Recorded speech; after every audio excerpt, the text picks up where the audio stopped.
ರೇಣುಕಾಸ್ವಾಮಿ ಕೊಲೆ ಪ್ರಕರಣಕ್ಕೆ ಸಂಬಂಧಪಟ್ಟ ಹಾಗೆ ಒಂದ್ ಕಡೆ ಆರೋಪಿಗಳ ವಿಚಾರಣೆ ಮುಕ್ತಾಯದ ಹಂತಕ್ಕೆ ಬಂದಿದೆ ಅನ್ನುವಂತ ಮಾಹಿತಿ, ಎಲ್ಲ ಸಾಕ್ಷಿಗಳನ್ನ ಕಲೆ ಹಾಕುವಲ್ಲಿ ಪೊಲೀಸರು ಸಕ್ಸಸ್ ಆಗಿದ್ದಾರೆ ಆರೋಪಿಗಳ ವಿರುದ್ಧ ಅನ್ನುವಂತ ಮಾಹಿತಿಯೂ ಇದೆ. ಗಮನಿಸ್ತಾ ಇದ್ದೀರಿ, ಪೊಲೀಸರು ಸಂಗ್ರಹ ಮಾಡಿರುವಂತಹ ಸಾಕ್ಷಿಗಳಲ್ಲಿ ಈ ಸಿಸಿಟಿವಿ ಫುಟೇಜಸ್ಗಳು ಕೂಡ ಇವೆ. ಸುಮಾರು 40 ಸಿಸಿಟಿವಿ ಫುಟೇಜ್ನ ಇಡೀ ಪ್ರಕರಣಕ್ಕೆ ಸಂಬಂಧಪಟ್ಟ ಹಾಗೆ ಕಲೆ ಹಾಕುವಂತಹ ಕೆಲಸವನ್ನ ಪೊಲೀಸ್ ಇಲಾಖೆ ಮಾಡಿದೆ.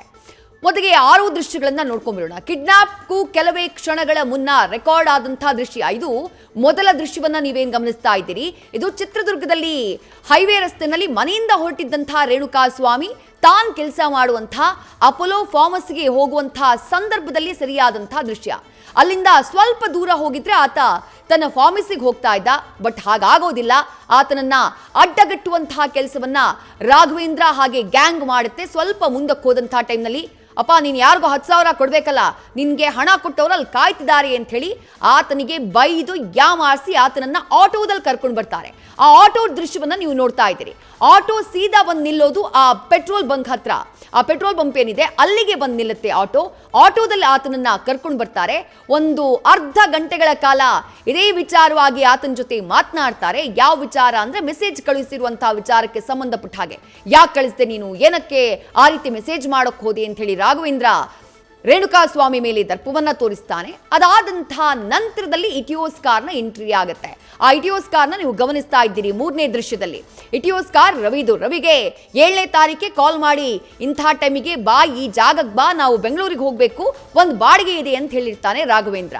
ಅದನ್ನ ನಂಬ್ಕೊಂಡು ರವಿ ಬಂದಿರ್ತಾನೆ. ಬಂದ ಮೇಲೆ ಆತನಿಗೆ ಈ ಕಿಡ್ನಾಪ್ನ ಎಲ್ಲಾ ಕಥೆಗಳು ಗೊತ್ತಾಗುತ್ತೆ. ಆತನನ್ನು ಕೂಡ ತಮ್ಮ ಕೃತ್ಯದಲ್ಲಿ ಶಾಮೀಲ್ ಮಾಡ್ಕೊಂಡ್ಬಿಡ್ತಾರೆ ರಾಘವೇಂದ್ರ ಅಂಡ್ ಗ್ಯಾಂಗ್. ಆ ನಂತರ ಇದೇ ಇಟಿಯೋಸ್ನಲ್ಲಿ ರೇಣುಕಾಸ್ವಾಮಿಯನ್ನ ಎತ್ತಾಕೊಂಡು ಹೋಗುತ್ತೆ ಗ್ಯಾಂಗ್. ಹೋಗುವಂತಹ ಸಂದರ್ಭದಲ್ಲಿ ದರ್ಶನ್ ಅವರು ಒಂದೆರಡು ಮಾತು ಬೈತಾರೆ, ಒಂದೆರಡು ಹೊಡಿತಾರೆ, ಹೊಡೆಸ್ಕೊಂಡು ಬಂದ್ಬಿಡೋಣ ವಾಪಸ್ ಅಂತಾನೆ ರೇಣುಕಾಸ್ವಾಮಿಗೆ ಆರೋಪಿಗಳು ಹೇಳಿದ್ದು ಚಿತ್ರದುರ್ಗದಿಂದ ಹೋಗುವಂತಹ ಸಂದರ್ಭದಲ್ಲಿ. ಅದಾದ ನಂತರ ಗುಯಿಲಾಳ್ ಟೋಲ್ ಬಳಿ ಆ ಇಟಿಯೋಸ್ ಕಾರ್ ಆ ಟೋಲ್ನ ಸಿಸಿ ಕ್ಯಾಮೆರಾದಲ್ಲಿ ರೆಕಾರ್ಡ್ ಆಗಿರೋದು ಅದನ್ನ ಕೂಡ ನೀವು ಗಮನಿಸ್ತಾ ಇದ್ದೀರಿ. ಮೊದಲ ಸೀಟ್ನಲ್ಲಿ ಡ್ರೈವರ್ ಸೀಟ್ನಲ್ಲಿ ರವಿ ಇದ್ರೆ, ಮತ್ತೊಂದು ಕಡೆ ಪ್ರಕರಣದ ಮತ್ತೋರ್ವ ಪ್ರಮುಖ ಆರೋಪಿ A4 ಆರೋಪಿ ಆಗಿರುವಂತಹ ರಾಘವೇಂದ್ರನ್ನ ನೀವು ನೋಡಬಹುದು. ಆ ಟೋಲ್ನಲ್ಲಿ VIP ಕಾರ್ಡ್ ಅನ್ನ ತೋರಿಸಿ, ಟೋಲ್ ಹಣ ಕಟ್ಟುವುದಿಲ್ಲ, VIP ಕಾರ್ಡ್ ಅನ್ನ ತೋರಿಸಿ ಅಲ್ಲಿಂದ ಆ ಕಾರ್ ಮೂವ್ ಆಗಿದೆ. ಅದಾದಂತಹ ನಂತರದಲ್ಲಿ ಶೆಡ್ಡಿಗೆ ಕರ್ಕೊಂಡು ಬರ್ತಾರೆ. ಶೆಡ್ನ ಒಳಭಾಗದಲ್ಲಿ ನಡೆದಂತಹ ಆ ಹಲ್ಲೆಯ ದೃಶ್ಯ ಕೂಡ ಇಡೀ ಶೆಡ್ನಲ್ಲಿರುವಂತಹ 7 ಸಿಸಿ ಕ್ಯಾಮೆರಾಗಳ ಪೈಕಿ 2ರಲ್ಲಿ ರೆಕಾರ್ಡ್ ಆಗಿದೆ ಅನ್ನುವಂಥ ಮಾಹಿತಿ. ಆ ಕಂಪ್ಲೀಟ್ CCTV ಪೊಲೀಸರ ಸುಪರ್ದಿಯಲ್ಲಿದೆ. ಈಗಾಗಲೇ ಅದನ್ನ ಕಲೆ ಹಾಕಿದ್ದಾರೆ. ಅಲ್ಲಿ ಕೊಲೆ ಏನ್ ನಡೆಯುತ್ತೆ, ಕೊಲೆ ನಡೆದಂಥ ನಂತರದಲ್ಲಿ ಈ ಕಾರ್ಗಳ ಓಡಾಟ ಸರಿಯಾಗಿರುವುದು CCTVನಲ್ಲಿ. ಶೆಡ್ಗಳ ಬಳಿ ಕಾರ್ಗಳು ಅಂದ್ರೆ ಯಾವ ಕಾರ್ನ ಬಳಕೆ ಮಾಡಲಾಗಿತ್ತು, ಯಾವ ಜೀಪ್ನ ಬಳಕೆ ಮಾಡಲಾಗಿತ್ತು ಶವವನ್ನ ಸಾಗಿಸುವುದಕ್ಕೆ ಅಥವಾ ಶೆಡ್ಗೆ ಬರುವುದಕ್ಕೆ, ಆ ವೆಹಿಕಲ್ಗಳು CCTVನಲ್ಲಿ ಸರಿಯಾಗಿರುತ್ತವೆ. ಆ 2 ದೃಶ್ಯಗಳನ್ನ ಗಮನಿಸ್ತಾ ಇದ್ದೀರಿ. ಕೊಲೆ ಆದಂಥ ನಂತರದಲ್ಲಿ ಶವವನ್ನ ಸಾಗಿಸುವುದಕ್ಕೆ ಆ ವೆಹಿಕಲ್ಗಳನ್ನ ಬಳಸಿದ್ದು ಸ್ಕಾರ್ಪಿಯೋ ಹಾಗೆ ವಿನಯ್ ಹೆಸರಲ್ಲಿರುವಂತಹ ಕಾರ್.